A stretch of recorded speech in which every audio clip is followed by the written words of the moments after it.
Arnold est le 7e prince de l'Empire d'Adrasia, mais il passe la plupart de son temps à se faire passer pour un aventurier à la campagne parce qu'il déteste la vie de prince. Mais un jour, il est soudainement rappelé par le majordome de la famille, Seba, et informé que le général Dominique est mort. Cela attire immédiatement l'attention d'Arnold, alors il demande à Seba s'il pense qu'il s'agit d'un assassinat. Seba dit qu'il n'en est pas sûr car les informations sur cette affaire sont encore rares, mais il pense que quelqu'un l'a orchestré car peu d'efforts sont déployés pour rechercher le coupable. Arnold prévoit de rentrer pour voir les choses par lui-même, mais avant cela, il doit encore terminer une quête ici, alors il enfile son déguisement d'aventurier et se rend sur place pour achever le Minotaure qu'il chassait. Normalement, il aimerait s'amuser un peu plus dans ses combats, mais comme il est pressé, il décide de finir rapidement. Il frappe donc le Minotaure avec un sort d'antigravité, et pendant qu'il flotte incontrôlablement dans les airs, Arnold l'atteint avec 3 sorts à la fois, le tuant instantanément. Peu de temps après, Arnold se rend à la guilde pour signaler la réussite de sa mission, et comme preuve,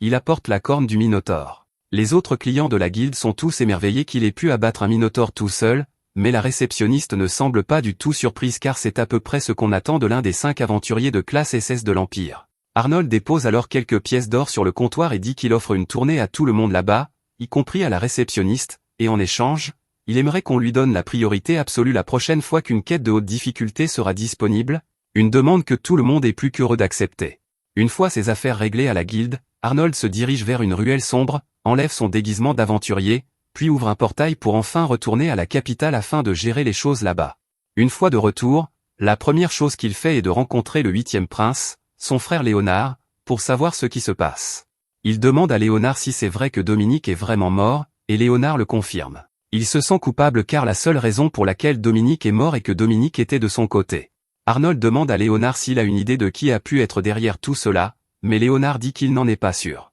Dans ce cas, Arnold lui demande ce qu'il compte faire à ce sujet, et Léonard dit qu'il préférerait éviter les combats au sein de la famille, une réponse à laquelle Arnold s'attendait. Mais il dit à Léonard que s'il ne rejoint pas la lutte pour le trône comme le reste de leurs frères et sœurs, alors il sera ciblé par les autres jusqu'à ce qu'ils aient complètement éliminé sa faction, et cela inclut Arnold et leur mère également. Léonard comprend le point de vue d'Arnold, alors il s'excuse d'avoir été si indécis jusqu'à présent et déclare qu'il rejoindra officiellement la lutte pour le trône. Arnold est ravi de l'entendre et assure à Léonard qu'il l'aidera à chaque étape, et leur premier ordre du jour sera de se constituer une force de combat solide pour que personne ne puisse menacer la vie de Léonard. À cette fin, Arnold dit qu'il va recruter des alliés, mais il dit à Léonard de ne pas trop s'attendre à ce que presque tous les nobles puissants soient déjà alliés aux autres factions. Léonard dit qu'il comprend et remercie Arnold pour son aide. Mais honnêtement, Léonard pense qu'Arnold serait bien plus apte à être candidat impérial car il est bien plus compétent que Léonard. Arnold écarte rapidement cette idée, car tout ce qu'il veut, c'est vivre une vie tranquille et se marier un jour,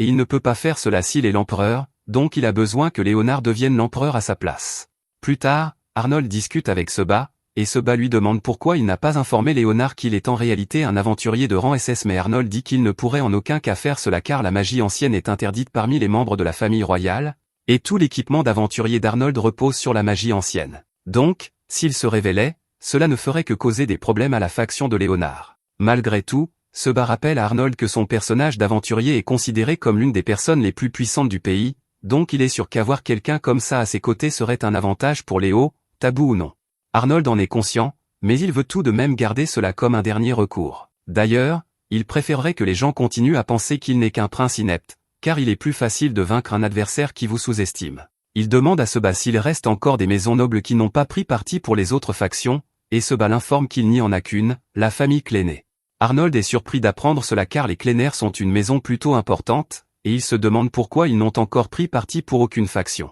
Il sait qu'il doit y avoir une raison à cela, alors il demande à Seba s'il connaît des détails. Seba l'informe que leur territoire souffre actuellement d'une invasion de bêtes magiques, et ils sont loin de résoudre le problème, donc ils n'ont pas eu le temps de s'impliquer dans la bataille pour la sélection royale. Arnold pense que ce serait une bonne idée de s'y rendre dans son costume d'aventurier pour régler leurs problèmes et dire que Léonard l'a envoyé, afin qu'il lui soit redevable. Seba le prévient qu'un tel plan risquerait de rendre les Cléner méfiants envers Léonard, car il pourrait craindre le fait qu'il ait la capacité de déployer un aventurier de rang SS mais Arnold pense qu'un tel résultat serait parfait, car si les gens croient que cette faction bénéficie du soutien d'un aventurier de rang SS, alors l'ennemi réfléchira à 2 fois avant de faire un quelconque mouvement. Il doit juste faire attention à ce que personne ne fasse le lien entre l'aventurier Silver et lui. Il enfile alors sa tenue d'aventurier et se prépare à rendre visite au duc de Cléner. Mais avant qu'il ne parte, Seba le met en garde d'être prudent car la fille des Cléner est la Blomo, une personne qui a reçu l'or bleu de son père à un moment donné. Elle est également extrêmement jolie, alors Seba prévient Arnold de ne pas céder,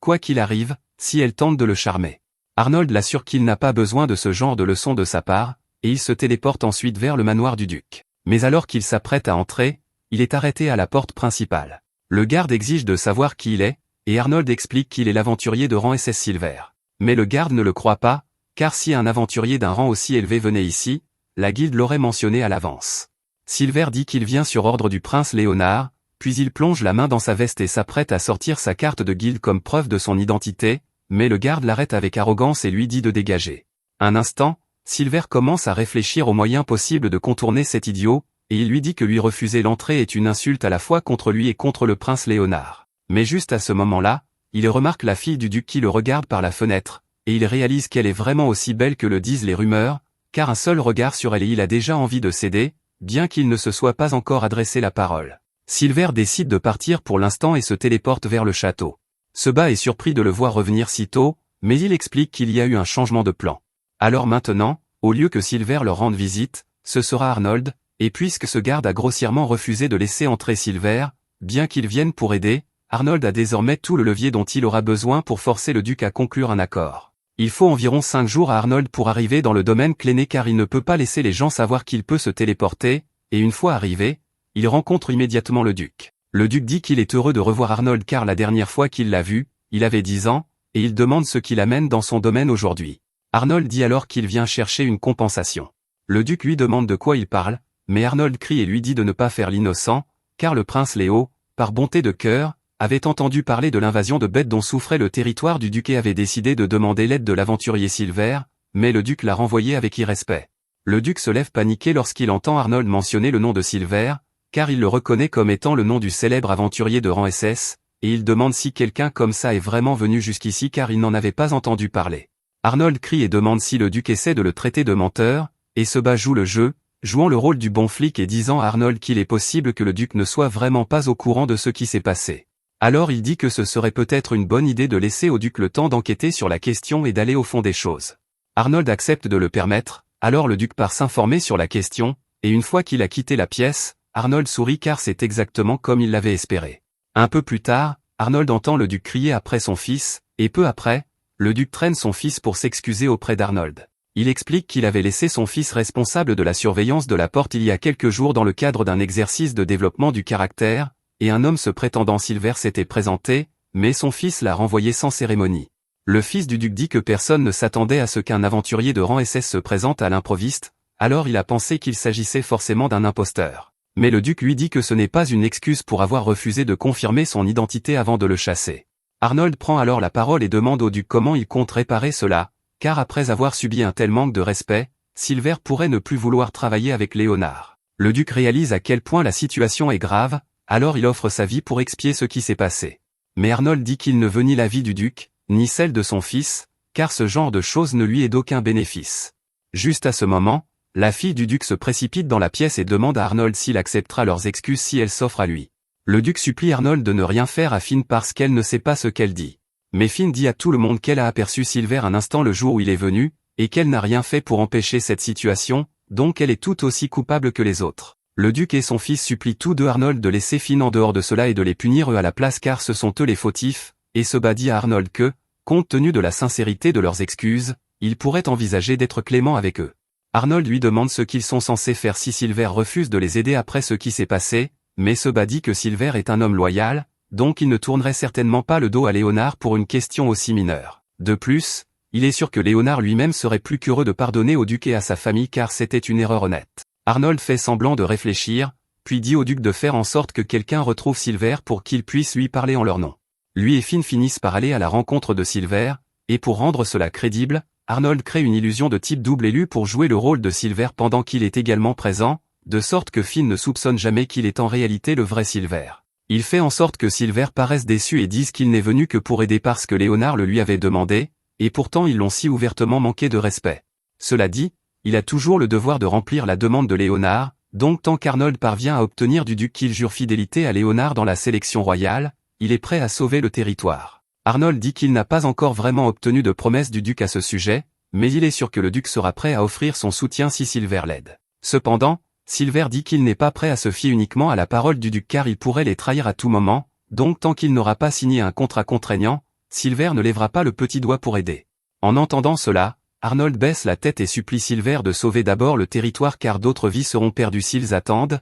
et voir Arnold supplier au nom de leur territoire émeut vraiment Finn et lui fait croire qu'Arnold est un homme véritablement attentionné. Sur l'insistance d'Arnold, Silver finit par accepter de prendre la mission et d'éliminer les monstres d'abord, mais il dit à Finna qu'il compte sur elle pour convaincre la famille du duc de se ranger du côté de Léonard car il ne ferait pas cela autrement. Après cela, Arnold et Finn sont sur le point de partir, mais avant qu'Arnold ne monte dans la calèche avec Finn, Seba lui dit qu'il est impressionné par le fait qu'il ait pu créer une illusion magique pour jouer le rôle de Silver car il n'a jamais rien vu de tel auparavant, et que le jeu d'acteur d'Arnold là-bas était également de premier ordre car il a presque fait croire à Seba que toute la situation était réelle. Peu de temps après, Arnold arrive à la partie du domaine où l'infestation de limaces est la plus forte, et bien que chaque limace individuelle ne représente pas une grande menace, avec autant d'entre elles au même endroit, cela devient vraiment dangereux. Un groupe d'aventuriers composé de 2 rangs A et 4 rangs B avait déjà été envoyé pour aider à gérer la situation, mais il manque de la puissance de feu nécessaire pour détruire la limace mère qui produit toutes ces petites limaces. Silver ne veut pas être impoli, alors il leur demande s'ils sont prêts à s'écarter et à le laisser gérer cette quête à leur place, et le chef du groupe le reconnaît comme un aventurier de rang SS, alors il lui dit de s'y mettre car aucun d'entre eux n'est assez fort pour le faire. Le chef se sent un peu frustré par sa faiblesse et son impuissance à résoudre la situation, mais Silver l'assure que sa présence n'a pas été inutile, car si lui et son équipe n'avaient pas été là, l'infestation se serait bien plus répandue qu'elle ne l'a déjà fait. Silver se tourne vers la direction de la limace mère, lève la main et lance un sort ancien qui détruit tout dans cette direction, y compris la limace mère. Il se retourne ensuite vers le groupe et leur dit qu'ils peuvent s'attribuer le mérite s'ils le veulent, car il n'est pas vraiment intéressé par toute cette histoire de gloire, et après cela, il se téléporte dans sa chambre. Il enlève alors son masque pour enfin se détendre. Mais à son insu, Finn était en réalité venu dans sa chambre pour le chercher, donc elle le voit enlever sa tenue et réalise qu'il est Silver. Arnold exige de savoir ce qu'elle fait ici, alors Finny s'excuse et explique qu'elle voulait lui apporter des collations plus tôt, mais quand elle est arrivée, la pièce était vide, alors elle s'est permis d'entrer et a laissé les collations sur la table là-bas, c'est à ce moment-là qu'il a téléporté. Arnold se blâme d'avoir été assez négligent pour laisser la porte de sa chambre déverrouillée, mais maintenant que Finny a découvert son secret, il ne peut pas simplement la laisser partir. Finny promet qu'elle ne soufflera mot de son identité secrète à personne, mais Arnold ne semble pas vraiment convaincu, puisque Finny vient de dire tout ça assez fort. Finny réalise ce qu'elle vient de faire et s'excuse à nouveau, mais Arnold n'est pas vraiment inquiet à ce sujet, puisqu'il a déjà des sorts d'insonorisation partout dans cette pièce. Cependant, il est un peu surpris par le calme de Finny face à toute cette situation, et il lui demande si elle n'a pas peur qu'il tente de la réduire au silence par la force. Pourtant, cette pensée n'a même jamais traversé l'esprit de Finny, car, d'après ce qu'elle sait d'Arnold, il ne ferait jamais une chose pareille, et s'il finissait par la tuer, cela signifierait que c'était absolument nécessaire, donc elle serait prête à l'accepter. Arnold n'arrive pas à croire que Finny lui fasse vraiment confiance à ce point, mais elle lui rappelle qu'il reste le héros qui a sauvé leur domaine, que ce soit en tant qu'Arnold ou en tant que Silver, donc bien sûr, elle lui fait confiance. Elle admet que c'est encore un peu déroutant pour elle de comprendre comment il est apparu à 2 endroits à la fois la dernière fois, mais il est désormais clair pour elle qu'Arnold doit essayer de faire croire aux gens qu'il n'est rien de plus qu'un prince insipide pour le bien de Léonard, ce qui le rend encore plus honorable. En la voyant sourire ainsi, Arnold n'a vraiment pas le cœur de la réduire au silence, alors il accepte de la laisser partir, mais il lui fait jurer qu'elle ne révélera son secret en aucune circonstance, et Finny dit qu'elle comprend parfaitement. Un peu plus tard, le duc a une réunion avec les aventuriers de rang A qui viennent de revenir après avoir achevé le reste des slims, et en gage de gratitude, il leur dit qu'il a préparé un peu d'argent supplémentaire en plus de la récompense habituelle de la mission, mais les aventuriers refusent poliment car ils estiment ne pas le mériter. Après tout, ce ne sont pas eux qui ont résolu le vrai problème, mais ils promettent que si le duc a à nouveau besoin d'aide, ils feront en sorte d'être assez forts pour gérer la situation de leurs propres mains. Après cela, les aventuriers partent, et le duc se tourne vers Arnold pour le remercier d'avoir sauvé son territoire, et comme promis, il jure de faire tout son possible pour que Léonard devienne le prochain roi. Arnold est heureux d'avoir les Clénards de leur côté, car cela signifie que Léonard peut enfin être compté comme une 4e force dans la bataille pour la succession, et alors qu'ils sont sur le sujet de la succession, le duc mentionne que Finny lui a demandé de l'envoyer avec Arnold pour agir comme leur ambassadrice. Arnold est choqué d'entendre cela, et le duc admet qu'il a été tout aussi choqué quand elle l'a suggéré, mais il ne peut pas dire non à sa petite fille, donc si elle veut vraiment y aller, il ne l'en empêchera pas. Arnold tente d'abord de refuser l'offre, car il sent que les choses vont devenir compliquées avec Finny dans les parages, mais le duc insiste, donc plus tard ce jour-là, Arnold et Finny partent ensemble pour retourner au château. En chemin, Finny a l'impression qu'Arnold est contrarié par quelque chose, mais il précise qu'il est plutôt exaspéré que contrarié, car il ne s'attendait pas à ce qu'elle l'accompagne. Il rappelle à Finny que les disputes pour la succession royale sont devenues de véritables bains de sang à plusieurs reprises dans l'histoire, et que s'impliquer personnellement la mettra en danger, mais Finny en était déjà consciente, et elle dit qu'elle veut simplement être utile à Arnold de toutes les manières possibles, afin de pouvoir rembourser sa dette envers lui, et en plus, elle a pensé qu'il pourrait se reposer beaucoup plus facilement si elle était à proximité, comme ça il pourrait s'assurer qu'elle ne révèle pas son secret. 5 jours plus tard, ils arrivent enfin au château, et une fois sur place, Arnold fait un rapport complet à Léonard sur tout ce qui s'est passé, car Léo n'avait aucune idée qu'Arnold faisait tout cela. Arnold choisit également de maintenir le mensonge selon lequel lui et Silver sont deux personnes distinctes, allant même jusqu'à remettre en question les motivations de Silver pour coopérer avec eux quand Léo mentionne que c'est cool qu'Arnold sache comment contacter un aventurier de rang SS. Il dit cela pour que Léo ne devienne pas trop dépendant du pouvoir de Silver, et Léo comprend plus ou moins le point qu'Arnold essaie de faire valoir, mais il ne doute pas que Silver doit être une bonne personne s'il a sauvé le territoire des Clénards. En parlant des Clénards, Léo se souvient qu'Arnold a mentionné être revenu avec un ambassadeur de leur famille, alors il demande qui c'est,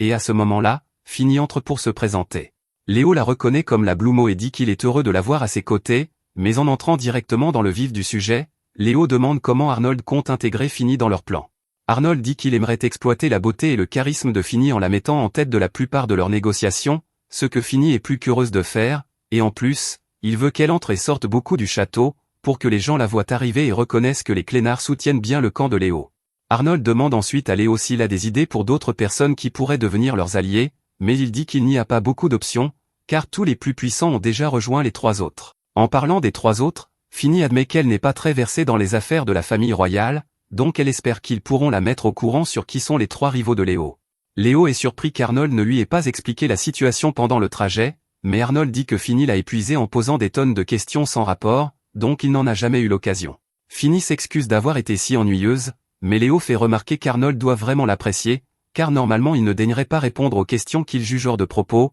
et entendre cela fait du bien à Finny. Cependant, Arnold dit qu'elle n'arrêtait pas de parler même quand il essayait de l'ignorer. Quoi qu'il en soit, en ce qui concerne les princes rivaux, il y a le deuxième prince, Eric Rex, et non seulement il contrôle une grande partie de la bureaucratie de l'Empire, mais il est aussi connu comme un esprit brillant à travers le royaume. Ensuite, il y a le troisième prince, Gordon Rex, et il est actuellement la force la plus puissante de l'armée. Enfin, il y a Xander Rex, qui est doué en magie et largement reconnu par les mages de tout l'Empire. Tous les 3 étaient déjà influents au départ, mais ils ont encore accru leur influence dans la poursuite du trône, et la plupart des nobles ont déjà choisi de soutenir l'un de ces 3. La dispute pour la succession dure depuis 3 ans maintenant, et elle a commencé juste après la mort de leur frère aîné, Wilhelm, au combat. S'il n'était pas mort, cette bataille pour la succession n'aurait jamais eu lieu, mais avec Wilhelm disparu, ils ont besoin que Léo devienne roi, car c'est la seule façon pour eux de survivre. À ce moment-là, la servante de Léo, Marie, entre en tenant une lettre, et après qu'il la lui ait remise, son expression s'assombrit,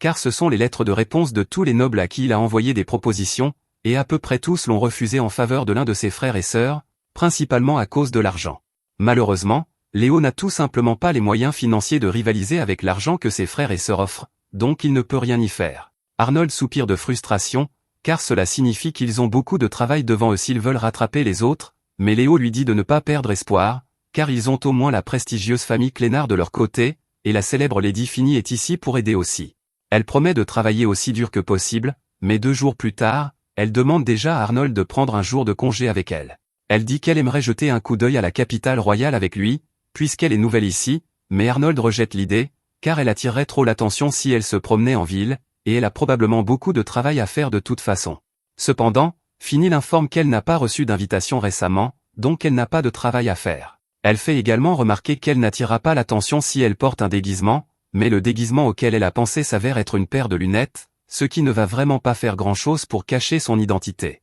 Arnold voit que Finny veut vraiment faire une visite, alors il dit qu'il envisagera la chose si elle fait un peu plus d'effort pour son déguisement, et Finny est ravie d'entendre cela, alors elle sort et revient avec une cape. Cela suffit pour Arnold, alors les deux se dirigent vers la ville. Alors qu'ils marchent dans les rues, Finny pose à Arnold toutes sortes de questions sur les boutiques et les étals à proximité, et pendant qu'il s'assoit pour une pause déjeuner, Arnold attire l'attention de Finny sur un grand bâtiment à proximité et l'informe que c'est le terrain d'entraînement des soldats. Elle est émerveillée, car elle n'a jamais rien vu de tel auparavant. Elle apprécie aussi beaucoup le sandwich qu'Arnold lui a acheté, car elle n'a jamais goûté ce genre de fromage auparavant, et elle demande de quoi il est fait, alors Arnold lui dit qu'il est fait à partir de lait de Minotaure. Finny reste figée une seconde après avoir entendu cela, mais Arnold rit et lui dit qu'il a dit ça pour la taquiner, car le fromage est en fait à partir de lait de chèvre. Finny est soulagée d'entendre cela, mais ensuite elle remarque qu'Arnold regarde au loin, alors elle lui demande ce qui ne va pas, et il dit qu'il se rappelait juste comment il jouait de la même manière que ses enfants là-bas quand il était petit.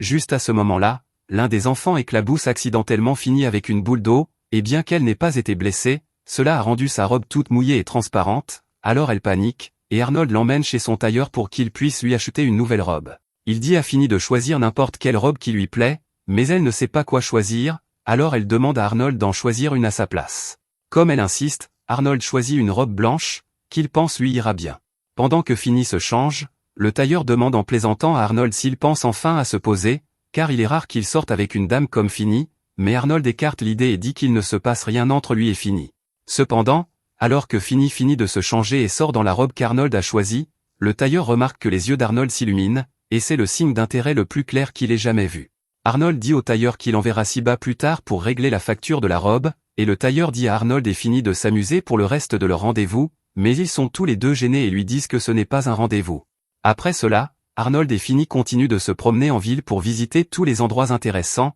et le soir venu, Arnold dit qu'il est temps qu'il rentre enfin à la maison. Mais Finny a en fait encore un magasin qu'elle aimerait visiter d'abord, alors elle demande à Arnold s'il peut attendre un peu, et il accepte, mais il lui dit de faire vite. Finny le remercie et se dirige vers le magasin, mais pendant qu'Arnold attend seul dehors, un groupe de nobles de la famille Holsworth s'approche de lui, mené par Gido Holsworth, avec l'intention de causer des ennuis. En gros, comme Arnold est considéré comme un prince insipide, Gido vient chercher une dispute avec lui parce qu'il croit qu'Arnold n'a aucun moyen de se défendre. Et bien qu'Arnold pourrait l'anéantir s'il le voulait, il choisit de rester là et d'encaisser les insultes, pour ne pas compromettre sa couverture. Cependant, Finny repère la scène, et elle refuse de rester sans rien faire pendant qu'Arnold se fait maltraiter, alors elle sort et se révèle être la fille de la famille Clénard, la Blumeau, ce qui fait paniquer un peu Gido, car il ne s'attendait pas à ce qu'Arnold ait une compagne aussi influente. Elle s'en prend violemment à Gido, lui disant combien elle est déçue qu'il traite ainsi un membre de la famille royale simplement parce qu'il croit qu'il n'a aucun soutien, et elle compare même son comportement à un manque de respect flagrant envers la famille royale,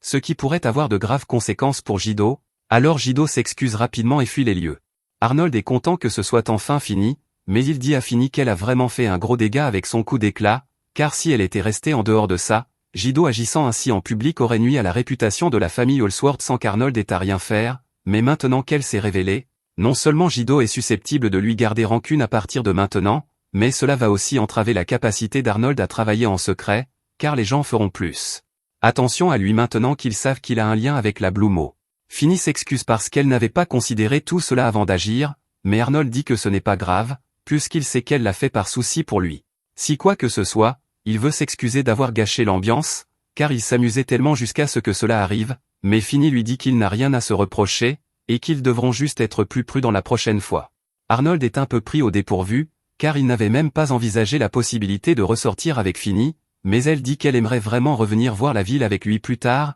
alors Arnold accepte de planifier une autre sortie avec elle. Quelques jours plus tard, Arnold et Léonard sont convoqués à une réunion au Palais Royal avec tous les autres membres de la famille royale, car le roi a une annonce importante à faire, et Arnold peut déjà dire que ce ne sera pas une bonne nouvelle. Le roi remercie tout le monde d'avoir pris le temps de venir, même si c'était à si court préavis. Gordon est le premier à demander au roi pourquoi il les a convoqués, et il suppose que cela doit être lié à la guerre, ce qui le réjouit vraiment, mais le roi lui dit que ce n'est rien de tel. Il dit qu'il veut simplement lancer une petite compétition entre tous ses enfants. Quand Gordon entend cela, il devient encore plus excité car il pense qu'il pourra montrer sa force, mais le roi lui dit que ce n'est pas un concours de force. Après tout, il a un petit frère et une petite sœur de 10 ans, et le roi ne veut pas les voir se blesser à cause de cela. Dans ce cas, Gordon demande sur quoi portera le concours, et le roi informe tout le monde qu'il prévoit en fait de rétablir un ancien festival qu'ils organisaient il y a des décennies. Ils deviennent tous intrigués en l'entendant dire cela, alors ils demandent quel genre de festival c'est,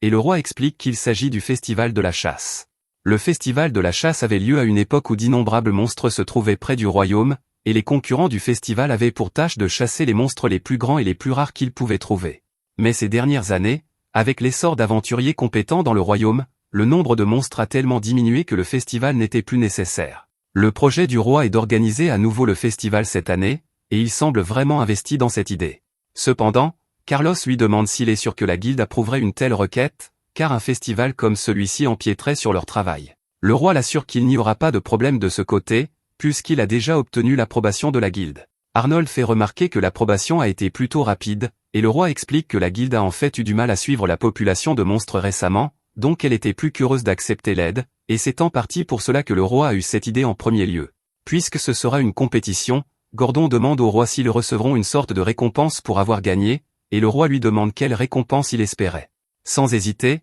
Gordon lui dit qu'il aimerait être nommé prince héritier s'il gagne le concours. Le roi trouve la franchise de Gordon rafraîchissante, puisqu'il a dit exactement ce qu'il voulait sans hésitation, mais il dit qu'ils ne peuvent pas décider quelque chose d'aussi important que qui sera le prince héritier avec le festival. Cependant, il ne pense pas non plus qu'il serait juste de leur demander de participer sans une récompense adéquate, alors il leur dit à tous que celui qui gagnera sera nommé ambassadeur, et cela attire l'attention de tous les membres de la famille royale, car c'est un poste assez prestigieux. Après la réunion, Arnold et Léonard rentrent ensemble, et Léonard dit à Arnold qu'il devrait viser le poste d'ambassadeur, mais Arnold ne pense pas être la bonne personne pour ce poste car il ne veut pas être chargé de maintenir les relations avec les nations étrangères. Il pense que Léonard serait bien plus adapté pour ce poste, et Léonard accepte de le faire. Il n'est pas vraiment fan de l'idée de rivaliser avec leurs frères et sœurs, mais il sait que s'il ne se bat pas, lui et tous ceux qui lui tiennent à cœur seront mis dans une position difficile, alors il va faire tout son possible pour gagner. Cependant, il ne pourra pas le faire seul, alors il demande à Arnold de continuer à le soutenir. Un peu plus tard, de retour dans le bureau d'Arnold, il est vraiment stressé car tout ce festival est un énorme problème pour eux. Finny ne comprend pas vraiment pourquoi Arnold est si contrarié, puisqu'elle pense que c'est l'occasion parfaite pour Léonard d'obtenir une certaine reconnaissance et d'améliorer sa position dans la course au trône. Mais même si cela est vrai, Arnold lui rappelle que si l'un des concurrents de Léonard parvient à gagner le festival, alors Léo n'aura pratiquement plus aucune chance de devenir prince héritier après cela. Finny convient qu'une telle situation serait plutôt grave, alors elle demande à Arnold ce qu'il devrait faire, mais il n'a encore rien trouvé. D'après ce que Siby a pu apprendre, la compétition aura lieu vers l'est, dans une région où les aventuriers n'ont pas réussi à suivre la population croissante de monstres. Normalement, les chevaliers auraient été dépêchés pour faire face à une telle situation avant maintenant, mais Arnold suppose que l'empereur a dû délibérément laisser la population de monstres sans contrôle pour avoir une excuse pour organiser cet événement. Le pire dans tout cela, c'est que cela dépendra en grande partie de la chance,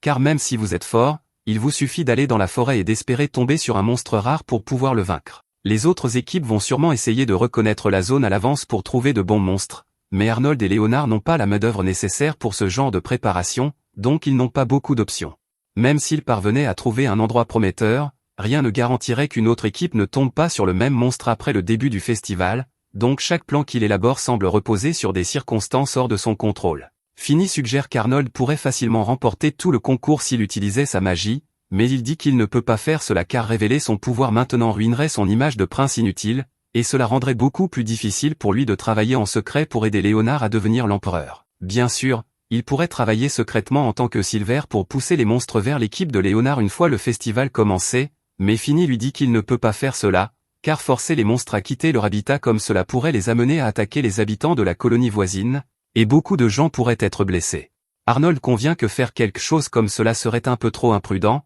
alors on en revient à la planche à dessin pour l'instant. Par ailleurs, Subby mentionne à Arnold que la guilde a récemment essayé de contacter Silver, donc il pourrait vouloir se rendre là-bas pour voir ce qu'ils veulent. Un peu plus tard, Arnold arrive à la guilde en tant que Silver, et on l'informe que la guilde veut qu'il accepte une quête pour tuer un monstre cerbère muté. La réceptionniste explique que c'est un monstre de rang triple A, et qu'il a déjà vaincu de nombreux groupes expérimentés envoyés pour le maîtriser auparavant. Ils ne peuvent pas se permettre de le laisser continuer à errer, car ce n'est qu'une question de temps avant qu'il ne cause une catastrophe, et Silver est le seul dans le royaume actuellement capable de faire face à une telle menace, puisqu'il est de rang doublesse. La situation étant si désespérée, Silver accepte la mission, mais il est un peu frustré que quelque chose comme cela arrive alors qu'il est déjà si occupé à préparer la compétition du festival. Un peu plus tard, Silver se rend dans la zone où le monstre a été aperçu pour la dernière fois, et dès que le cerbère le remarque, il lui lance immédiatement un projectile, mais Silver l'esquive facilement. Il comprend pourquoi des aventuriers ordinaires auraient du mal face à un tel monstre,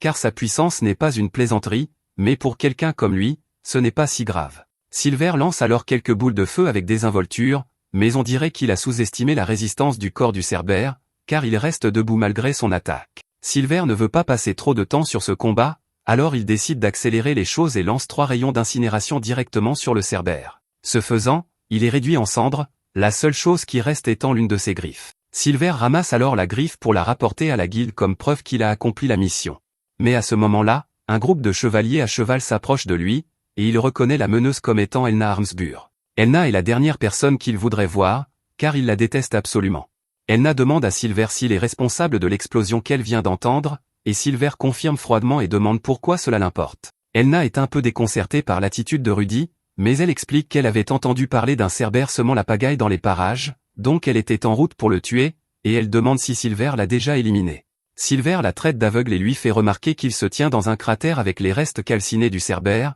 donc le fait qu'il l'ait éliminé devrait être évident. Elna prend ombrage des remarques de Silver, alors elle évoque le fait que Silver a récemment gagné le titre de protecteur de l'Empire, et elle dit que cela peut être considéré comme un défi à la famille Armsbur, essayant de l'intimider pour qu'il s'excuse. Mais Silver répond simplement en lui disant que les gens ont commencé à l'appeler ainsi d'eux-mêmes, et qu'il se moque de ce titre inutile. Il retourne alors la situation contre elle et lui fait remarquer qu'elle a déclaré être en route pour tuer le cerbère, alors que la guilde avait déjà publié un contrat pour l'abattre, et cela peut être considéré comme un défi de la famille Armsbur à la guilde. Elna reste figée une seconde et dit qu'elle n'essayait pas d'empiéter sur la guilde et qu'elle était juste inquiète pour les habitants de cette région, mais son vice-capitaine l'arrête avant qu'elle n'en dise plus, car elle aurait tort quelle que soit sa raison. Il suggère qu'il devrait rentrer avant que cela ne devienne un problème plus grave, et Elna se tourne à contre-cœur pour repartir, mais elle dit à Silver qu'il va regretter de s'être moqué d'elle. Après qu'Elna et ses chevaliers soient partis, Arnold se met à célébrer car il connaît Elna depuis qu'il est enfant, et c'est la première fois qu'il parvient à gagner une dispute contre elle.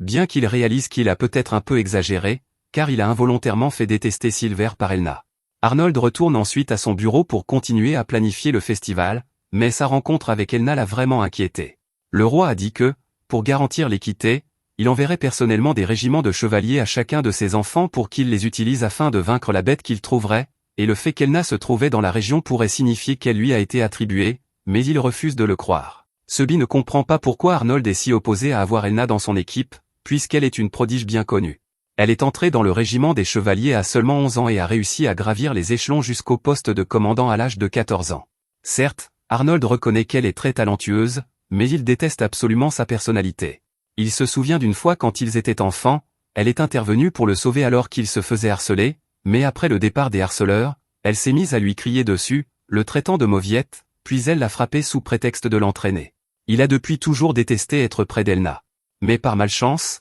Elna est effectivement la chevalière assignée pour aider Arnold, donc il va être coincé avec elle comme au bon vieux temps. Elna n'est pas vraiment une mauvaise personne, et elle tient vraiment à Arnold, c'est pourquoi elle s'est beaucoup inquiétée pour lui quand elle a appris qu'on le traitait de prince inutile. Elle prévoit d'aider Arnold à prouver à tous ses détracteurs qu'ils ont tort en l'entraînant autant que possible, ce qui est exactement ce qu'Arnold craignait qu'elle dise. Il supplie Sebi de le sortir de là, mais Sebi pense en fait qu'un peu d'entraînement ferait du bien à Arnold, alors il laisse Elna l'emmener. Arnold finit par être forcé de s'entraîner tout l'après-midi et la soirée, et le lendemain, il est complètement courbattu et épuisé. Finny lui fait un massage pour soulager les courbatures, mais elle est un peu confuse qu'Arnold soit dans un si mauvais état après un peu d'entraînement, alors qu'avec ce qu'il est capable de faire en tant que Silver, il devrait être bien plus fort qu'Elna. Sebi lui explique que toute la force d'Arnold vient du fait qu'il est capable d'utiliser la magie ancienne, mais qu'en ce qui concerne son corps physique, il est en réalité assez faible. Il utilise généralement la magie ancienne pour compenser ses faiblesses, car il n'a jamais été doué dans d'autres domaines,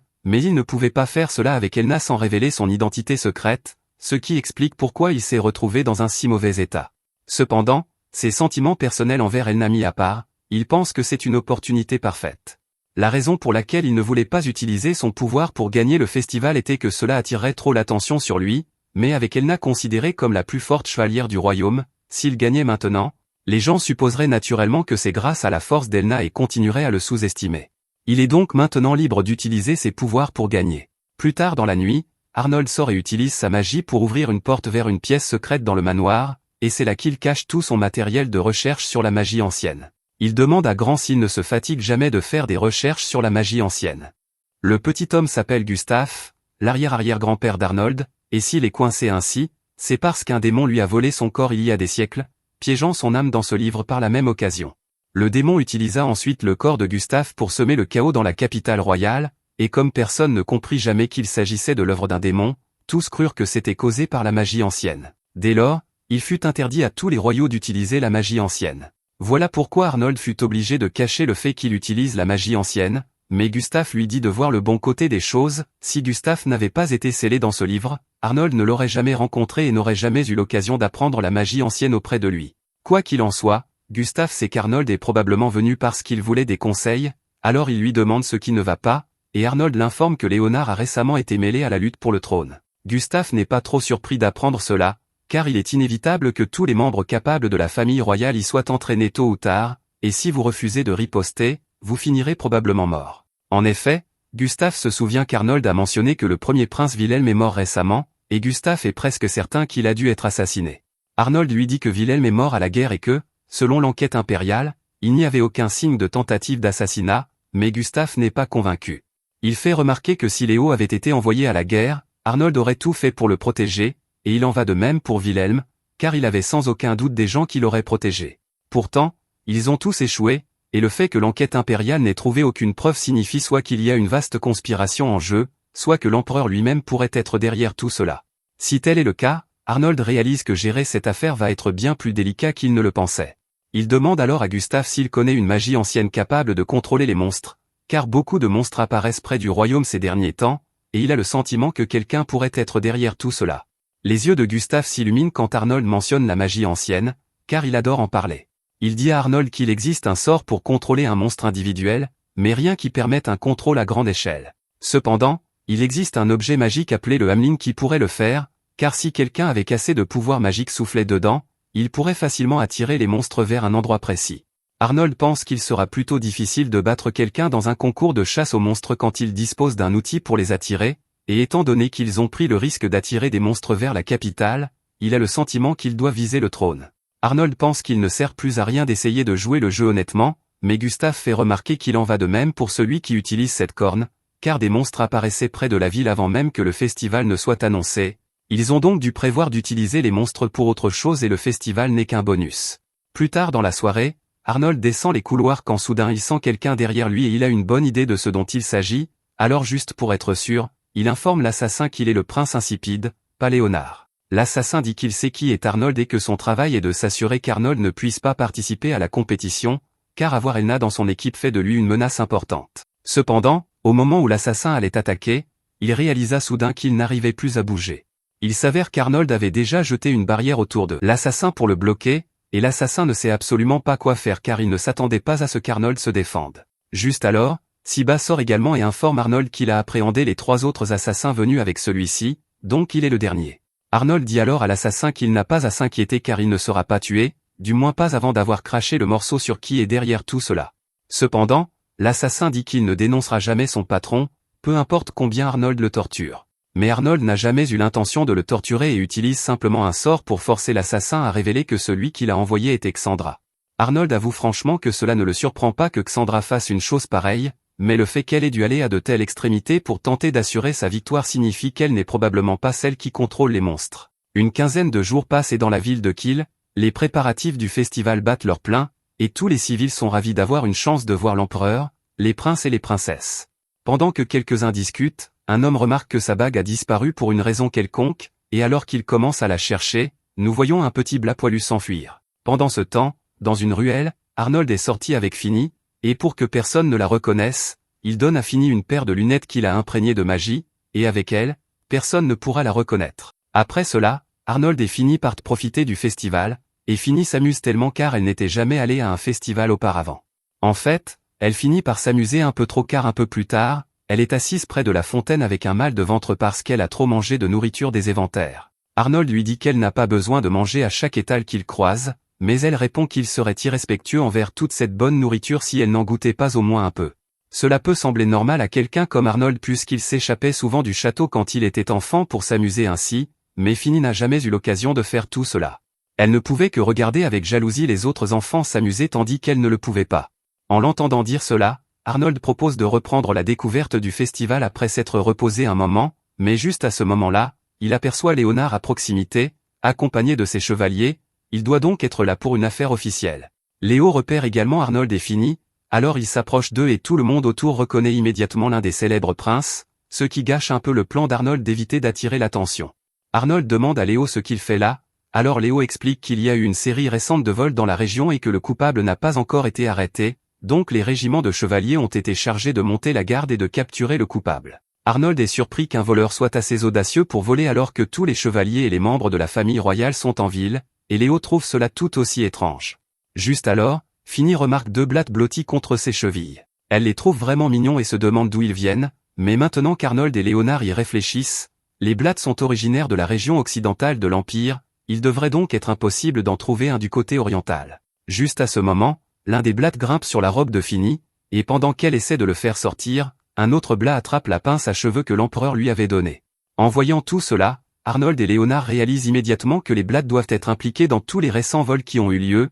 et que les voleurs derrière tout cela doivent les utiliser comme outils, même si perdre un objet offert personnellement par l'empereur est grave. Arnold est sûr que l'empereur ne lui en voudra pas si elle s'excuse, et cela motiverait probablement l'empereur à attraper les voleurs à tout prix, mais Arnold préférerait que les choses ne s'enflent pas, alors lui et Léonard décident d'attraper les voleurs eux-mêmes. Finny s'excuse auprès d'Arnold car elle l'avait invité parce qu'elle pensait qu'il avait besoin d'une pause, mais elle a fini par causer plus d'ennuis. Cependant, Arnold lui dit qu'il n'y a pas de quoi s'excuser car passer du temps avec elle l'aide vraiment à se détendre. D'ailleurs, il ne sera pas si difficile de trouver les voleurs car bien que les blattes soient rapides et rusés, ce sont des animaux, donc les déjouer devrait être facile. D'une part, Arnold ne pense pas que les blattes soient directement contrôlées, car des choses comme sauter dans une robe pour faire diversion et voler des bijoux sont des tours que les blattes peuvent facilement apprendre. Cependant, la partie délicate est de faire en sorte que les blattes apportent les objets volés sur une longue distance. Les voleurs ne prendraient pas le risque de rester à proximité et d'être potentiellement attrapés, ils ont donc dû trouver une autre méthode pour faire venir les bijoux à eux,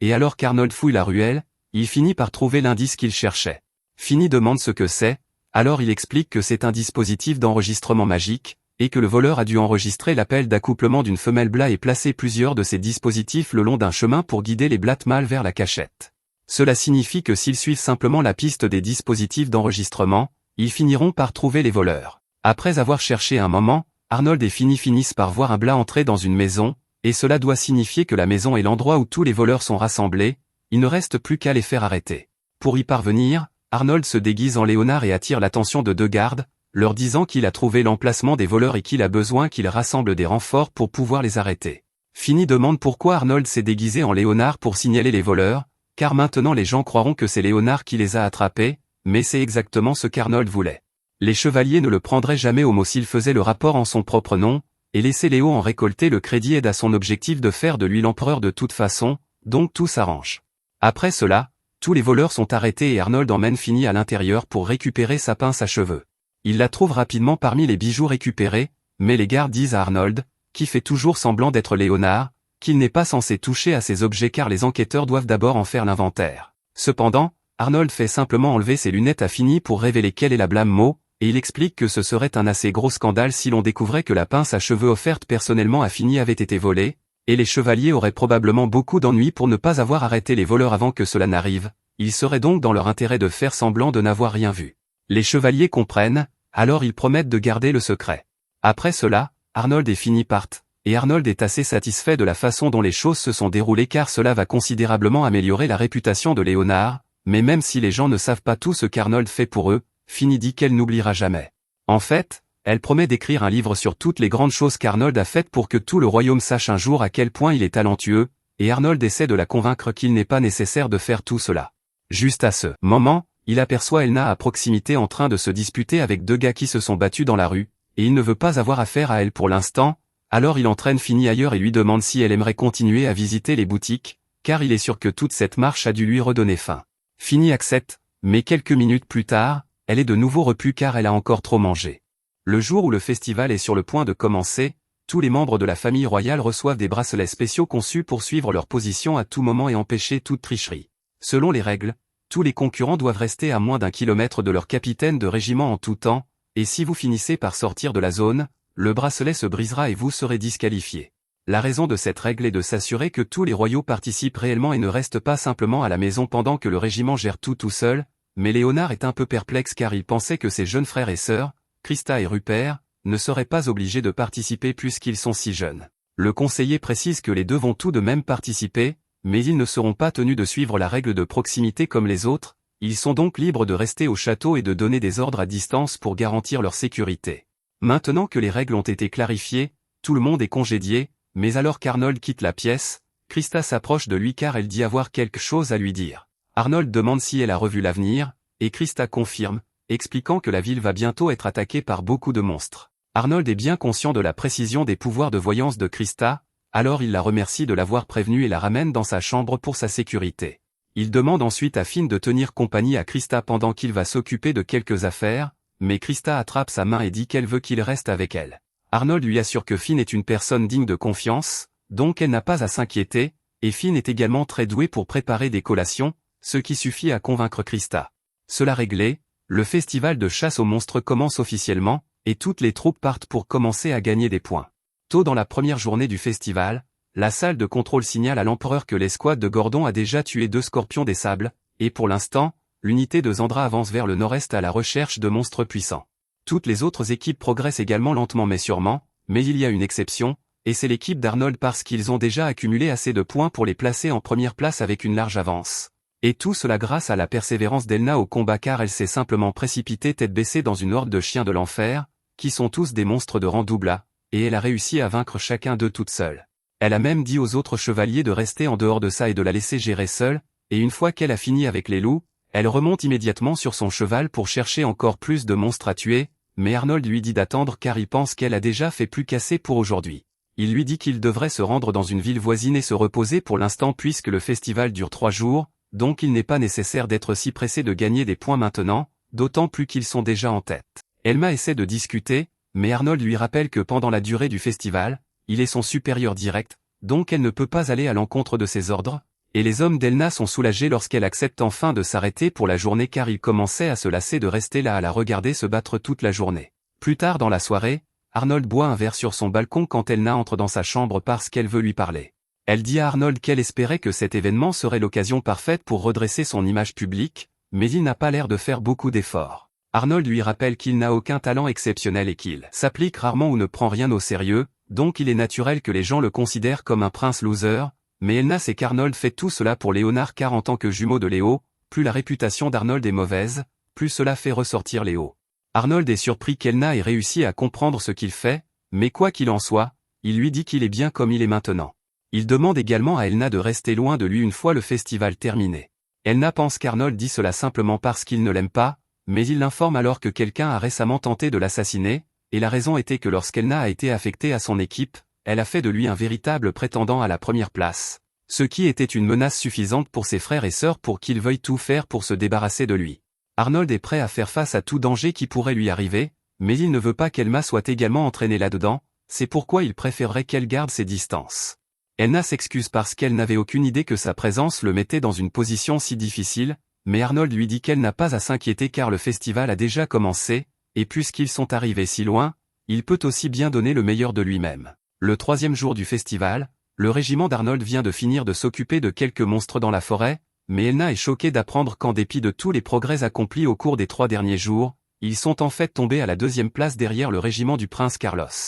Elle ne comprend pas comment cela a pu être possible, mais apparemment, l'équipe de Carlos a réussi à abattre 2 monstres de classe AA. Elna a toujours du mal à croire tout cela car l'équipe de Carlos n'est peut-être pas faible, mais elle n'est certainement pas de niveau AA. Après avoir entendu tout cela, Arnold suppose que cela doit signifier que Carlos est celui qui utilise le Hamlin pour invoquer des monstres puisqu'il n'y a pas d'autre moyen pour lui d'avoir gagné autant de points en si peu de temps, mais cette prise de conscience l'inquiète vraiment car Carlos est bien trop simple d'esprit pour avoir imaginé un tel plan par lui-même, ce qui signifie que quelqu'un doit l'utiliser. À ce moment-là, Elna entend le bruit indubitable de milliers de monstres qui piétinent. Cela rappelle à Arnold l'avertissement de Krista concernant l'attaque de monstres sur la ville, alors il demande à Elna si elle peut déterminer dans quelle direction les monstres se dirigent, et après avoir écouté un peu plus attentivement, Elna comprend que tous les monstres se dirigent vers la ville, ce qui est exactement ce qu'Arnold redoutait. Il est impossible que les défenses de la ville tiennent puisque la plupart des chevaliers sont encore absents, et les seuls restés sur place sont la sécurité personnelle de l'empereur.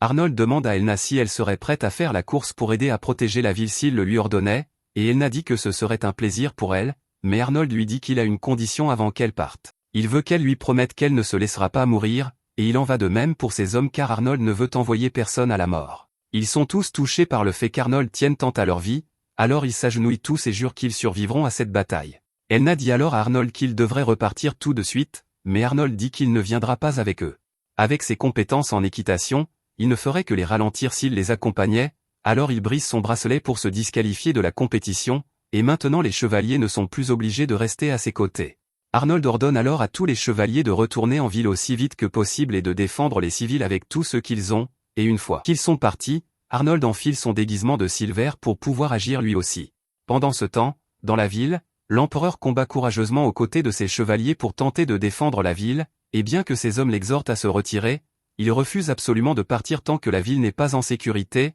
mais juste à ce moment-là, deux figures apparaissent dans le ciel, riant de voir à quel point l'empereur et ses chevaliers luttent. L'empereur exige de savoir qui sont ces deux individus, et il l'informe que leurs noms sont Sam et Dean, et ce sont les noms de deux vampires qui ont été bannis par leurs frères vampires pour leurs crimes odieux. Afin de les attraper, la guilde des aventuriers a même émis une prime de rang S sur eux, et c'est précisément pour cela que Sam et Dean sont ici. Ils voulaient se venger d'avoir été bannis, mais ils sont trop faibles pour se venger des autres vampires qui les ont bannis, alors ils veulent plutôt décharger leur colère sur l'Empire pour avoir aidé les vampires à les traquer. L'empereur rappelle aux deux que l'incident auquel ils font référence s'est produit il y a longtemps, et c'est l'ancien empereur qui a pris la décision en premier lieu, pas lui, mais Sam et Dean s'en moquent parce qu'ils veulent juste tuer quelque chose, et c'est pourquoi ils ne s'arrêteront pas avant que cette ville ne soit détruite. Ils lancent alors une attaque magique sur l'empereur, mais avant qu'elle ne le touche, Elna est arrivée juste à temps pour bloquer l'attaque. L'empereur est heureux de voir Elna ici, mais il demande comment elle a fait pour arriver si rapidement puisqu'il pensait qu'elle faisait du babysitting avec Arnold. Elna s'excuse et dit qu'elle a été forcée d'abandonner son devoir de protéger Arnold, et en l'entendant dire cela, l'empereur réalise qu'Arnold a dû l'envoyer ici, et cela lui donne un sentiment de fierté envers Arnold. Elna s'élance alors dans les airs pour attaquer Sam et Dean, mais à ce moment-là, le prince Carlos arrive au galop parce qu'il veut être celui qui sauve la situation et être salué comme un héros. Il avait apparemment fait un accord avec Sam et Dean où ils étaient censés le laisser les repousser pour sauver la ville, mais Sam et Dean n'avaient jamais l'intention d'honorer l'accord et ont plutôt frappé Carlos de son cheval avec désinvolture tout en se moquant de lui pour n'avoir pas réalisé qu'il le trompait depuis le début. Pendant ce temps, Arnold est apparu devant Léonard sous les traits de Silver et il voit que Léo était également en route pour aider la ville, mais Silver l'arrête et lui dit que s'il y allait maintenant, il mettrait en danger lui-même et ses hommes car il ne pourrait pas gérer les monstres tout seul. Cela dit, il a un plan pour résoudre ce problème, mais cela va demander beaucoup de détermination à Léo car aller jusqu'au bout pourrait lui causer des ennuis. Léo dit que cela lui est égal tant que cela l'aidera à protéger les gens, alors Silver lui explique le plan. Essentiellement, il a l'intention de faire demander des renforts par Léo aux villes voisines, et un geste comme celui-ci dépasserait son autorité, même en tant que prince, mais en plus de cela, un des hommes de Léo lui dit qu'il faudrait plusieurs jours pour organiser autant de troupes et les faire venir toutes ici, donc cela ne fonctionnerait jamais. Cependant, Silver a déjà un plan pour cela et dit à Léo qu'il ouvrira plusieurs portails de transfert pour amener les chevaliers sur le champ de bataille immédiatement, mais il appartiendra à Léo de les convaincre de l'assister car cela ne fonctionne que si les soldats acceptent volontairement de venir. Silver téléporte alors Léo et ses troupes directement sur le champ de bataille, et après cela, il ouvre des portails reliés à 6 villes différentes et amplifie la voix de Léo, de sorte que désormais tout le monde dans ces villes pourra l'entendre. Léo prononce alors un discours demandant l'aide de tous les chevaliers disponibles car la ville de Kiel est actuellement attaquée et ils ont besoin de toute l'aide possible. Il les assure également qu'il assumera l'entière responsabilité de cela afin qu'ils n'aient pas à s'inquiéter de possibles répercussions pour être partis sans ordre de leur supérieur direct, et un par un, les soldats commencent lentement à affluer par les portails, chacun d'eux ayant été ému par le discours de Léonard et voulant se battre à ses côtés. Ils ont réussi à rassembler environ 3000 hommes au total, et avec un tel nombre, ils pourraient vraiment être capables de sauver la ville. Léonard remercie Silver pour son aide car rien de tout cela n'aurait été possible sans son aide, mais Silver dit qu'il a simplement fait ce qui est juste en tant qu'aventurier, et ils ont encore beaucoup de travail devant eux s'ils veulent sauver Kiel, alors ils doivent se mettre en route. Juste à ce moment-là, on informe l'empereur qu'une deuxième vague de monstres approche, et qu'elle est encore plus grande que la précédente, donc la situation ne s'annonce pas bien. L'empereur ordonne à tout le monde de tenir bon et de faire en sorte que, quoi qu'il arrive, pas un seul monstre ne franchisse ses portes. Pendant ce temps, Sam et Dean sont toujours retenus par Elna dans le ciel, et à l'intérieur du château, Krista commence à paniquer parce qu'elle a vu dans sa vision que si les méchants utilisent à nouveau la flûte, alors tout sera détruit. Finn essaie de la calmer et lui promet qu'elle fera en sorte d'obtenir la flûte pour empêcher que cela n'arrive. Elle demande ensuite à Krista où la flûte va apparaître pour qu'elle puisse aller la chercher, et Krista l'informe qu'elle va bientôt tomber au milieu de la ville. Au milieu de leur combat contre Elna, Sam et Dean décident d'essayer d'attirer plus de monstres pour distraire Elna pendant qu'ils exécutent leur plan, mais juste au moment où ils s'apprêtaient à souffler à nouveau dans la flûte, Elna l'aperçoit, et bien qu'elle n'ait aucune idée de ce que fait la flûte, elle est sûre que cela doit être mauvais, alors elle la fait tomber de leurs mains. Alors que Sam et Dean commencent à voler vers le bas pour récupérer la flûte, Elna les poursuit. Ils étaient sur le point de l'atteindre, Mais juste avant que Sam ne puisse mettre la main dessus, Finn l'attrape en plein vol et la renvoie à Elna pour qu'elle la garde en sécurité. Sam et Dean sont furieux d'avoir perdu la possession de la flûte, et Dean évacue immédiatement sa colère sur Finn en faisant exploser la tour dans laquelle elle se trouvait. Cela fait chuter Finn vers le sol, alors Elna essaie de voler vers le bas pour la sauver, mais Sam se met en travers de son chemin, et Dean tire un autre coup sur Finn pour s'assurer qu'elle ne survit pas. Finn comprend parfaitement à quel point elle est cuite, alors dans ces derniers instants, elle demande à Elna de faire en sorte de sauver la ville, mais juste avant que l'explosion ne puisse vaporiser Finn, Silver se téléporte et annule l'explosion avec sa magie. Finn est tellement soulagé qu'Arnold soit venu la sauver, et il lui dit que ce qu'elle a fait était imprudent parce qu'elle aurait très bien pu mourir à l'instant, mais il la félicite aussi pour son courage parce que, grâce à elle, la ville n'a pas encore été détruite. Il s'envole ensuite dans les airs pour faire face à Sam et Dean aux côtés d'Elna et leur dit que leur complot est terminé. Sam et Dean disent que ce n'est pas encore fini parce que, même s'ils n'ont plus la flûte, il y a encore beaucoup de monstres ici, donc s'ils battent Elna et Silver, alors ils gagnent. Elna leur demande comment ils comptent faire ça alors qu'ils pouvaient à peine la tenir en 2 contre 1, donc maintenant que c'est un combat équitable, ils n'ont aucune chance. Juste à ce moment-là, Silver interrompt Elna et lui dit qu'il a l'intention de combattre les deux seuls, et il veut qu'elle aille aider les autres à repousser les monstres, mais Elna refuse immédiatement parce que Sam et Dean ont insulté quelqu'un qui lui est cher, donc elle veut leur faire payer personnellement. Sam et Dean n'ont toujours pas réalisé à quel point cet affrontement est mauvais pour eux, alors ils désignent en plaisantant l'empereur en train de combattre les monstres et demandent à Silver s'il est sûr de ne pas vouloir aller sauver l'empereur pendant qu'il en est encore temps. Cependant, Silver leur dit qu'il n'a pas l'intention de protéger l'empereur lui-même. Après tout, il y a d'innombrables nobles et chevaliers dont le travail est de protéger la nation, donc il ne voudrait pas leur voler la vedette. Juste à ce moment-là, le prince Léonard et le reste des troupes arrivent enfin sur le champ de bataille, et les troupes qui défendaient déjà la ville sont surprises de voir Léo car elles ne savent pas comment il a réussi à rassembler autant de soldats, mais elles sont tout de même ravies de le voir car, avec des renforts comme ceux-ci, ils sont assurés de gagner. Comme la situation au sol semble s'arranger, Silver accepte de laisser Elna se battre avec lui, alors ils conviennent qu'Elna s'occupera de Sam et Silver de Dean. Sam est offensé qu'Elna pense être à sa hauteur, alors il se précipite vers elle, et au même moment, Dean lance plusieurs attaques magiques sur Silver, mais Silver a du mal à se défendre pour une raison quelconque. Dean profite de cette ouverture et envoie Silver au sol, et Elna ne comprend pas pourquoi Silver se fait battre par quelqu'un d'aussi faible que Dean, puisqu'un aventurier de rang SS devrait pouvoir le gérer sans problème. Silver n'avait vraiment pas pensé qu'il se ferait crier dessus par sa propre coéquipière, mais la raison pour laquelle il avait tant de mal à se battre plus tôt était que son esprit était un peu préoccupé par quelque chose de plus important, mais heureusement, il a enfin terminé. Silver active alors la barrière de guérison à grande échelle qu'il élaborait dans son esprit, et en quelques instants, chaque humain à portée de la barrière est guéri de ses blessures, mais ce n'est pas tout ce sur quoi Arnold travaillait, car il a également créé une seconde barrière de malédiction pour immobiliser Sam et Dean. Arnold sait qu'aucun des deux n'a ce qu'il faut pour se libérer de ses chaînes, car la barrière de malédiction affaiblit progressivement quiconque est enchaîné, et ses effets s'étendent également à tous les monstres à portée. Elna crie soudainement à Silver de l'aider parce que les chaînes la poursuivent aussi, alors Silver claque des doigts et dissipe les chaînes qui poursuivent Elna. Elna exige de savoir pourquoi Silver a fait en sorte que son sort la cible aussi, mais il dit qu'il n'a pas fait ça intentionnellement. Le sort cible simplement toute personne qui le considère comme un ennemi, donc c'est de la faute d'Elna si elle lui en veut pour ce qui s'est passé la dernière fois. Silver se tourne ensuite vers Sam et Dean et leur demande s'ils ont des derniers mots, car il est temps pour eux d'affronter leur punition, et ils réalisent tous les deux qu'ils sont foutus dans cette situation. Ils commencent à supplier pour leur vie et disent à Silver qu'ils ne lui ont jamais rien fait personnellement, donc il n'a aucune raison de les tuer. Cependant, compte tenu de l'état dans lequel ces deux-là ont laissé cette ville, Silver peut penser à plusieurs raisons de les tuer sans même réfléchir. Après tout, en tant qu'aventurier, c'est son devoir de protéger les habitants de cette nation contre des monstres comme eux. Elna est tout à fait d'accord avec Silver et, pour en finir, elle décide de sortir son épée sainte, mais quand Silver l'entend dire ça, il la traite de folle et lui dit qu'elle ne peut pas utiliser l'épée sainte dans un endroit comme celui-ci parce qu'elle pourrait raser toute la ville. Elna l'assure que ça ne posera pas de problème puisqu'elle sait réguler la puissance de l'épée, et même si quelque chose tourne mal, elle est sûre que Silver pourra gérer. En plus, une troisième vague de monstres est en route vers ici en ce moment, donc si elle veut s'en occuper, elle n'a pas vraiment le choix. Elna commence alors l'incantation pour invoquer l'épée Sainte Aurora, ou l'arme sacrée censée avoir tué le Seigneur Démon, et maintenant qu'elle a été invoquée, Elna dit à Sam et Dean que c'est fini pour eux.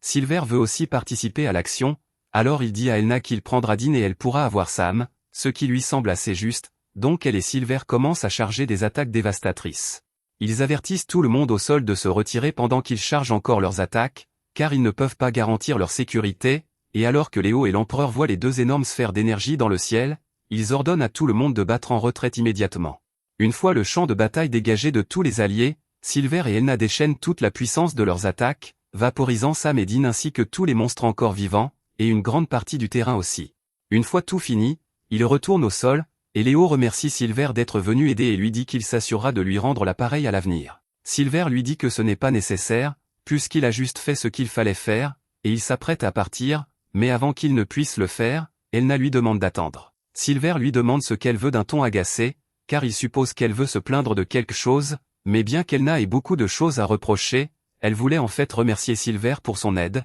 surtout pour avoir sauvé Finn, car elle est une chère amie de son ami d'enfance. Silver remarque qu'il ne pensait pas qu'Elna se soucierait autant de l'insipide prince, mais dès que ces mots quittent sa bouche, Elna lève son épée vers lui et exige que Silver retire ses paroles, car elle ne supportera pas que quiconque traite Arnold d'insipide. Silver s'excuse et lui dit qu'il ne voulait rien dire de mal, et c'est bien qu'elle veuille protéger l'image de son ami, mais il dit qu'Arnold doit vraiment avoir du mal à supporter quelqu'un d'aussi têtu qu'elle. Il se téléporte ensuite avant qu'Elna n'ait eu le temps de discuter. Plus tard, l'empereur convoque tous les membres de la famille royale dans sa salle du trône parce qu'il a quelque chose de très important à discuter avec eux. Il précise qu'ils n'ont pas le droit de parler de ce qu'il s'apprête à leur dire en dehors de cette pièce, et une fois que tout le monde est d'accord, le roi les informe qu'après enquête, on a découvert que le prince Carlos était impliqué avec les vampires qui ont attaqué la ville. Tous les autres sont choqués d'apprendre que Carlos ait trahi le royaume, mais l'empereur précise qu'il est plus juste de dire que Carlos a été manipulé. Il a reçu la flûte magique des vampires et l'a utilisée pour invoquer des monstres afin de l'aider à gagner le festival, et son accord initial était que Sam et Dean se retirent à son arrivée, en échange de l'annulation des primes sur leur tête. Mais cela ne change pas le fait qu'il a mis l'Empire en danger pour son propre bénéfice, donc une punition est de mise. Les autres demandent tous à l'empereur de faire preuve de clémence envers Carlos, car aussi stupide soit-il, c'est toujours leur frère, mais Léonard n'en a rien à faire et suggère que Carlos devrait être décapité pour ses crimes. Après tout, pas mal de chevaliers sont morts dans cette bataille, alors comment pourrait-il les regarder en face s'il passait outre le coupable des crimes simplement parce que c'est son frère? L'empereur lui dit que les chevaliers ne le sauront pas, mais Léo pense quand même que c'est mal parce que cela crée un mauvais précédent. L'empereur comprend pourquoi Léo ressent cela, mais il n'arrive pas à se résoudre à faire décapiter son propre fils, alors il décide d'épargner la vie de Carlos, mais cela ne signifie pas qu'il va ignorer ce que Léo a dit, alors il demande à Léo de s'avancer et procède à lui décerner le titre d'ambassadeur. Gordon n'arrive pas à croire que l'empereur ait vraiment décerné le titre à Léo comme ça, mais l'empereur pense que c'est parfaitement juste, même si Carlos était en première place, il a évidemment été disqualifié, et bien qu'Arnold ait été en deuxième place, il a également été disqualifié pour avoir eu son bracelet brisé. Léonard et Gordon étaient tous deux à égalité pour la troisième place, mais étant donné que Léonard a contribué à sauver la ville, l'empereur pense qu'il serait plus approprié que Léo le reçoive, et Gordon ne peut pas vraiment contester cela. Léo dit alors à l'empereur qu'il a une requête à formuler, et il dit qu'il veut que tous les chevaliers qui ont répondu à son appel soient récompensés pour leur bravoure. L'empereur lui dit qu'il a déjà pris des dispositions pour indemniser les chevaliers, mais juste à ce moment-là, Elna s'avance et dit à l'empereur que, puisqu'on parle d'indemnisation, elle pense que la disqualification d'Arnold devrait être reconsidérée, car il a délibérément détruit son brassard pour pouvoir l'envoyer sur le champ de bataille à temps. L'empereur admet que si Arnold avait intentionnellement détruit son brassard pour le bien de la ville, cela serait une raison de reconsidérer sa disqualification et peut-être de lui décerner le titre d'ambassadeur à la place, mais Arnold insiste sur le fait que ce n'était rien de plus qu'un accident, donc selon les règles, sa disqualification reste valable. Cela dit, l'empereur sait très bien qu'Arnold ment à propos de l'accident du brassard, alors il dit que, puisque cet accident a permis à Elna d'arriver à la ville à temps, il mérite aussi une récompense. Donc, à partir d'aujourd'hui, l'empereur déclare qu'Arnold sera vice-ambassadeur et servira sous Léonard. Arnold est choqué d'entendre cela, car il ne s'attendait pas à recevoir un titre aussi important, et il essaie de se dérober en prétendant qu'il est trop incompétent pour gérer un rôle aussi important, mais l'empereur lui dit qu'il est temps qu'il obtienne un vrai travail et prouve ses capacités, donc son poste de vice-ambassadeur est maintenu. Arnold est mortifié, car maintenant qu'il est ambassadeur, il va devoir faire des voyages vers d'autres royaumes, ce qui signifie qu'il ne pourra plus autant suivre les affaires domestiques, et on ne sait toujours pas si les vampires travaillaient pour quelqu'un qui pourrait tenter quelque chose plus tard, donc c'est une autre chose dont il doit s'inquiéter.